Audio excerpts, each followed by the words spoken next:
নমস্কার, হর হর মহাদেব। আশা করি আমার সকল বন্ধুরা ভালো আছো, সুস্থ আছো। পুজো তো প্রায় শেষ, তো সকলকে জানাই শুভ বিজয়া। প্রতি বছরের মতো এবছরও আমরা কল্যাণীতে গিয়েছিলাম ঠাকুর দেখতে। বেলা থাকতে থাকতেই বেরিয়ে গেছিলাম, তবে সেখানে গিয়ে ঘটেছিল আমাদের সঙ্গে একটা খুবই খারাপ ঘটনা। আমরা শুধু দেখেছিলাম প্যান্ডেল, কিন্তু মায়ের মূর্তি দর্শন করতে পারিনি। চলো সেটাই তোমাদের সঙ্গে শেয়ার করি। হ্যাঁ, শুধু আমাদের সঙ্গে এরকম ঘটনা হয় না, প্রায় অনেকের সঙ্গেই হয়েছিল। বাইরে বেরিয়ে সবাই এই একই আলোচনা করছিল। চলো শেষে তোমাদের সবাইকে সেটাই দেখাচ্ছি, জানাচ্ছি কি এমন ঘটনা ঘটেছিল যে শুধু আমরা প্যান্ডেল দেখেই ফিরলাম, ঠাকুর দর্শন করতে পারলাম না। তো সবার প্রথমে আমরা চলে এসেছিলাম কল্যাণী রথতলায়, আর এবছরের থিম ছিল আমেরিকার স্বামীনারায়ণ মন্দির।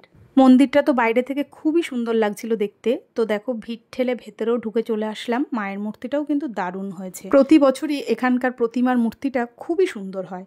তো তারপর দেখো, আমরা একটা টোটো ধরে চলে আসলাম কল্যাণী ITI, যেখানেই ঘটলো আমাদের সঙ্গে সেই ঘটনা। প্রথমত এখানে এত পরিমাণ ভিড় হয় যে দাঁড়ানোই যায় না, আর তার থেকে বেশি কান মাথা ঝাঁঝালো ধরিয়ে দেয় এই যে বাঁশির আওয়াজগুলোতে। তোমরা তো জানোই, সবাই আসো এখানে দেখো।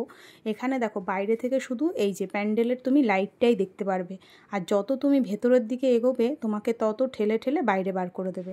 এই প্যান্ডেলগুলো প্রতি বছরই এই লাইটের জন্য খুব ভালো হয়, তাই দূর দূরান্ত থেকে কত মানুষ আসে এটা দেখার জন্য। কিন্তু এইখানকার ব্যবস্থা যদি একটু ভালো হতো, তাহলে মানুষ কিন্তু মন প্রাণ দিয়ে প্রতিমার দর্শনটাও করতে পারত। আমরা হলাম বাঙালি, আমাদের কাছে মায়ের দর্শনটাই সবার আগে। মায়েরই যদি ঠিকমতো দর্শন না করতে পারলাম, তাহলে আর কি দেখলাম, তাই না বলো? সেই শুরু থেকে লাইন দিতে দিতে আস্তে আস্তে দেখো ভেতরেও ঢুকেছি, শুধু ভিড় আর ভিড়, আর কানের মধ্যে বাজছে শুধু বাঁশির। এইগুলোকেই সহ্য করতে করতে আরও সামনের দিকে এগোলাম। ভাবলাম হয়তো একটু দাঁড়িয়ে মায়ের মূর্তিটা শান্তিতে দেখতে পারবো, কিন্তু অবশেষে কিছুই হলো না। এরকম ঘটনা কার কার সাথে হয়েছে অবশ্যই জানিও।